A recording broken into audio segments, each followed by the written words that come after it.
dipersembahkan oleh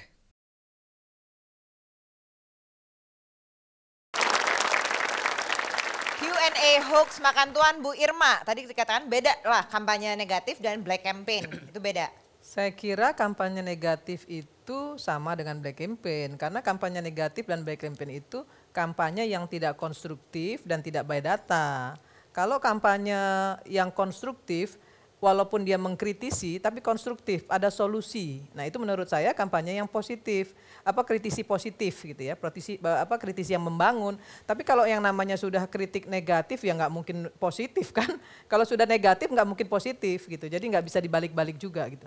Itu aja menurut pendapat saya. Kalau menurut saya sih jelas ya, jadi kita nggak perlu perdebatkan lagi. Di negara demokrasi manapun yang sudah maju sudah jelas. Negatif campaign itu bukan black campaign dan memang itu bentuk kritik. Dan kritik positif ya positif, membangun, cuman ini nama istilah aja. Kita kan tidak berdebat tentang hal semantik ya, tapi kita membicarakan tentang hal yang substantif bahwa ini adalah kritik yang konstruktif. Dan itu sah-sah dalam demokrasi, bahkan kalau tidak itu maka kita bukan negara demokrasi lagi dong kalau tanpa kritik ya kan. Oke, dari panelis mungkin bisa dilihat hoax atau black campaign mana yang lebih banyak didengar, dari kubu mana ini kalau misalnya kita lihat di udara. Kalau secara umum kalau kita melihat di media sosial justru orang mengatakan begini, kampanye sono agungkan Jokowi, kampanye sini kritik Jokowi. Terus kapan kampanye yang ini ngunggulin pasangannya sendiri? Itu maksudnya kepada Pak Prabowo. Bagaimana Anda menjelaskan itu? Jadi kubunya Pak Jokowi ngunggulin Pak Jokowi, kubunya Pak Prabowo kritik Pak Jokowi. Lo yang dikampanyekan Jokowi mulu, kapan Prabowo dikampanyekan yang positifnya? Nah kira-kira gitu tuh, gimana jawab itu? Kalau gini, jadi kalau kita dalam visi misi sudah selesai, ada fase di mana kita akan menjelaskan itu. Bahkan program yang bisa langsung dilaksanakan maupun program yang memerlukan institusionalisasi, itu pun juga kita sudah siap. Tapi masalahnya adalah ruang untuk memberi kesempatan menjelaskan hal-hal yang berkaitan dengan visi misi, program atau hal-hal yang sifatnya diskursus yang lebih konsepsional itu jarang diberikan. Media televisi misalkan salah satunya terlalu sering menceritakan tentang atau memberikan kesempatan dengan tema-tema yang sebenarnya hoax lagi. Jadi sebenarnya ini temanya bukan hoax makan tuan yang makan hoax ini. Jadi sebenarnya media ikut berperan memberi porsi kepada tema-tema yang remeh-temeh juga.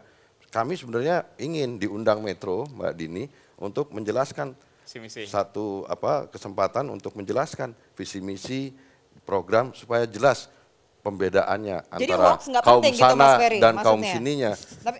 Misalkan tadi ya Mbak Irma, misalkan kita mengkritik tentang jumlah import yang dilakukan oleh pemerintah saat ini dalam jumlah yang besar.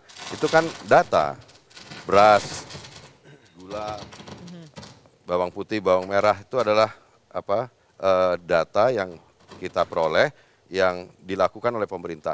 Nah, kami menyampaikan bahwa sebenarnya import dalam jumlah besar untuk produk-produk pertanian yang dimana itu bisa dihasilkan dan diproduksi oleh bangsa ini sendiri, harusnya jangan dong. Gitu. Nah ini kan sebenarnya disampaikan, nah itu menurut saya, menurut kami. Oke, ini kayak sepertinya ada gangguan di audionya Mas Ferry, silakan Bang Rey.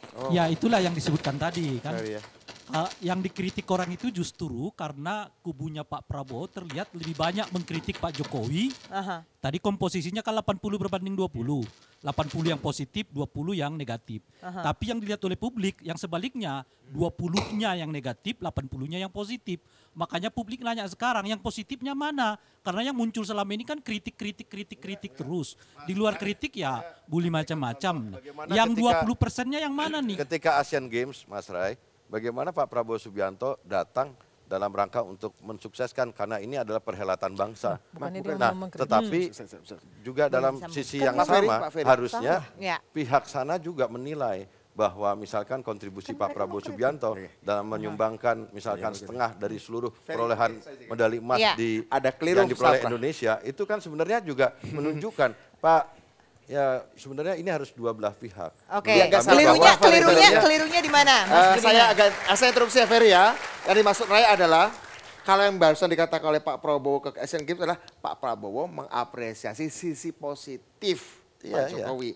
Yang ditanyakan oleh Rai adalah bagaimana Pak Prabowo atau timnya mempromosikan sisi positif Pak Prabowo. Aku keren loh, bukan sekedar Bu Irma jelek, bukan. Loh. Tapi aku keren loh, kerenku ini. Mas, atau bukan juga mengatakan Bu Irma baik. Mas baik itu di mana kira-kira Mas gitu? Budiman yang pikirannya kotor terus tentang kita. Bahwa sebenarnya ketika pada saat pengumuman ini Mas Budiman, pada saat pengumuman Ya. Pak Prabowo Subianto sebagai calon presiden dan Pak Sandiaga Uno sebagai calon wakil presiden sudah menyampaikan tentang tema besar dan isu yang akan kita sampaikan di samping isu-isu yang lain yang sama pentingnya juga adalah mengenai soal isu ekonomi, soal penyediaan lapangan pekerjaan, soal penyediaan harga-harga yang terjangkau adalah key message yang selalu disampaikan oleh Pak Prabowo dan Pak Sandiaga Uno dalam konteks yang tadi itu sebenarnya kan konstruktif dan tidak menyerang siapapun kecuali orang yang bersangkutan merasa tersindir, itu beda. Tapi kalau kemudian soal penyediaan lapangan pekerjaan karena pengangguran sekarang makin banyak, penyediaan harga-harga yang terjangkau itu merasa adalah sesuatu yang berdasarkan hasil riset Mbak Irma dan Mas Budiman. Jadi apa yang disampaikan Ferry. Jadi gini, inilah yang dikatakan Bang Ray tadi, mana sih yang positifnya gitu, yang negatif 20% itu yang mana, ini kan nggak pernah terjawab. Karena selama ini yang dibicarakan mereka selalu hal-hal negatif yang selalu mengkritisi tapi tidak pernah punya program. Soal harga-harga mahal, saya tantang mana ininya, mana datanya. Saya ini pengusaha catering. Saya tahu persis harga cabai dari tahun 88, 99, dari tahun ke tahun saya punya datanya. Harga telur saya punya datanya, harga daging, harga jadi ikan akurat semua yang saya disampaikan. punya datanya. Iya. Jadi menurut saya data yang mereka gunakan ini data hoax. Tidak konstruktif kok. Nah, kemudian disampaikan lagi soal misalnya tadi dikatakan bahwa Pak Prabowo impor ada bawang putih, ada bawang merah. Lah, kalau memang produksi dalam negeri kita tidak mencukupi, kalau nggak impor tentu harga akan naik. Nah, sebentar. Kalau harga naik, yang dirugikan kan tentu pembeli. Tapi kan kita juga harus melindungi petani kita. Kalau hujan cuaca hujan, tentu bawang kita banyak yang busuk, cabai kita banyak yang busuk, tomat kita banyak yang busuk, produksi kita rendah. Sehingga kalau tidak diimpor, maka kemudian harga akan naik tinggi. Baik, kita kasih. Kita juga harus melindungi petani. Silakan. Agar berkeadilan, agar berkeadilan, maka kita harus melindungi dua-duanya. Petani kita lindungi, pembeli juga kita lindungi. Itu baru namanya ekonomi berkeadilan. Mas Pri, silakan. Iya, saya tergoda untuk lebih menikmati perdebatan ini ketimbang bertanya sebetulnya. Tetapi ini mungkin ada sebuah semiotika kecil bagi publik itu yang saya tertarik untuk bertanya kepada Mas Budiman dan Mbak Irma. Ketika Anda masuk tadi, kenapa duduknya terpisah ke sana itu? Oh, Mbak Irmanya gitu. Iya. Ini apakah karena kurang konsolidasi internal? Atau sebetulnya hati yang terpisah? Saya mohon penjelasan dari keduanya. Boleh saya jawab?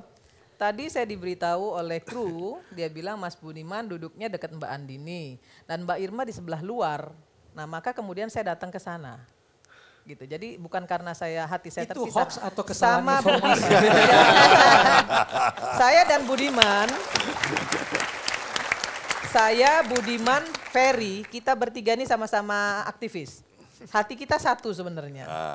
Hanya cara bagaimana kita melakukan, memberikan dukungan kepada negeri ini aja yang beda-beda. Gitu. Jadi tidak ada perbedaan. Tidak ada belum konsolidasi itu nggak ada. Tidak ada yang namanya miskonsolidasi, nggak ada. Saya ingin mengembalikan lagi ke topik kita. Saya rasa tadi komitmen di awal dari masing-masing tim sudah jelas ya. No hoax. Tapi pertanyaannya gini, kalau dari tim official saya jamin pasti nggak bakal ada. Tapi bagaimana jika ada narasi hoax yang diproduksi, mungkin bukan dari tim yang official, tapi menguntungkan satu pihak dan merugikan pihak yang lain. Mungkin not necessarily dibikin. Saya jawab. Iya. Jadi apakah dibiarkan, oh itu nguntungin kita, atau enggak kita mengklaim ini hoax? Saya jawab. Ya, sebentar, Saya sebentar. jawab untuk Pak Herman langsung. Ya. Ketika ada kelompok yang kita nggak jelas, akun yang nggak jelas, bermain-main dengan isu sentimen anti-LGBT, dan kemudian mengulik-ngulik latar belakang keluarga pasangan capres yang lain. Saya marah. Jangan bawa itu. Juga kita ngomong latar belakang keluarga capres yang lain. Jangan bawa-bawa nama bahwa meskipun capres X keluarganya beragama Y mayoritas dan salah satu keluarganya punya orientasi seksual tertentu, yang kita tahu di Indonesia itu sangat bisa dibeli isu itu. Saya marah. Beberapa teman yang saya tahu saya mendukung Pak Jokowi marah juga. Oke. Jadi kami tidak akan semurah itu. Kami punya etika. Oke. Itu sudah punya praktek. Saya Ya. tambahin sedikit. Ketika anaknya Fadlizon juga ikut dibully, Oh, iya, saya bicara langsung ke media dan saya bicara juga dengan Fadlizon. Saya bilang ini nggak konstruktif, nggak boleh anak dibawa-bawa. Ini nggak bener ini politik seperti ini. Oke. Saya sampaikan seperti itu juga dan saya bicara langsung dengan Fadlizon. Saya yakin juga Bung Ferry dan kubunya Pak Prabowo secara umum juga punya pengalaman yang hampir sama dengan kubunya Pak Saya Jokowi. membantah keluarga Bisa Pak nggak Jokowi PKI kasih gitu. contoh, kapan ada orang melakukan. Pernah nggak Pernah berbantah? nggak membantah? Oh enggak, Pak Jokowi bukan PKI misalnya Misalnya gitu. ya. Saya malah muji Budiman kok malah. Mana ada. Tapi Kok gini, Budiman, nggak ada yang hubungannya. ini Mas Ray ya, ada perbedaan antara hoax, bohong, gitu. Jadi Jangan teorinya dulu. Ini kan begitu ada isu yang menyerang kubunya Pak Prabowo yang tidak patut dalam etik berdemokrasi, justru kedua narasumber ini Membela. marah. Kita minta sekarang contoh yang bisa mungkin diungkapkan juga supaya adil nanti cuma mereka aja yang kelihatan membela. barusan aja nih tadi. Misalnya, ya makanya. Kita kasih bersikap contohnya. sebenarnya tidak ingin mengungkit-ungkit masalah bahwa kasus yang soal Meikarta tadi itu kan sudah ada dokumen bahwa Menteri Pak Luhut Binsar Panjaitan menyampaikan bahwa sudah tidak ada lagi masalah perizinan. Ternyata kemarin ada kasus penyuapan kepada kepala daerah yang dilakukan oleh perusahaan dalam rangka proses perizinan. Nah, tadinya saya nggak mau ngomong, saya udah berkomitmen ini harus dibedakan karena ini menyangkut masalah yang sudah ditangani di ranah hukum. Tapi dalam konteks yang dianalogikan tadi mengenai hoax, ini hoax apa enggak ini? Apa yang disampaikan oleh Menko Maritim. Kemudian dua, kemarin ada peristiwa penembakan di DPR. Jam 3 sore terjadi penembakan, jam 4 sore terjadi konferensi pers yang dihadiri oleh nanti ada Pak Setio bisa menyampaikan sebenarnya. Kenapa tiba-tiba pihak kepolisian dalam hal ini menyampaikan bahwa pelaku penembakan adalah anggota Perbakin Tangerang Selatan. Dan seluruh media running text-nya pelaku penembakan adalah anggota Perbakin Tangsel. Ternyata kemarin diralat bahwa pelaku penembakan yang pegawai negeri sipil Departemen Perhubungan bukan anggota Perbakin. Nah maksud saya gini. Kita harus maksud saya gini. Kita harus headline dulu. Maksud saya media yang menyebarkan bahwa pelaku adalah anggota Perbakin Tangsel itu termasuk menyebarkan hoax apa enggak itu kan berdasarkan informasi yang dirilis oleh polisi. Tapi kita harus break dulu untuk headline 10.20. Analogi itu sama kami. seperti yang terjadi sekarang. Dipersembahkan oleh